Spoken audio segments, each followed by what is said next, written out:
pastors who are watching this, look, this vote on whether we stop the gay marriage juggernaut in California is the Armageddon. We lose this, we are going to lose in a lot of other ways, including freedom of religion. The question is, why did we let it happen?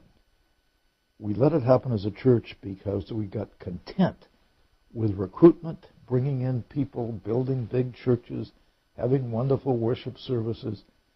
It is imperative that pastors take a role and a stand and speak to their congregation about the importance of voting in November. As a society, and historically, it's always been our pastors who have helped shape our community values and shaped the nature of the debate in society.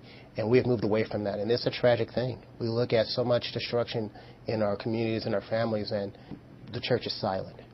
And on this issue, we need them not to be anymore. The question is whether or not we're going to be faithful stewards with the opportunity that He's given us for this day and this hour to be conveyors of the truth and the good news of Jesus Christ.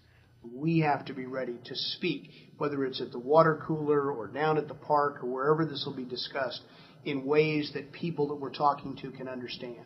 We have to be registered to vote and ready to vote when this battle comes up in November. It wasn't a battle we asked for, but it's a battle that's going to be there, and it's one that we need to be engaged in.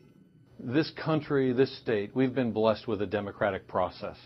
We've been blessed as Christians to be able to express the will of God and the biblical worldview within the laws of this state and this country. And so it's our opportunity. It's our God-given right to vote. There's a lot of complex things in politics. Not all Christians agree on all issues. But when it comes to defining marriage, when it comes to something that is black and white in the Bible, then we have an obligation as Christians to be there and be engaged in that battle. We can't disengage now and say, I'm a believer, I'm part of the kingdom of God, I have nothing to do with voting a constitutional amendment.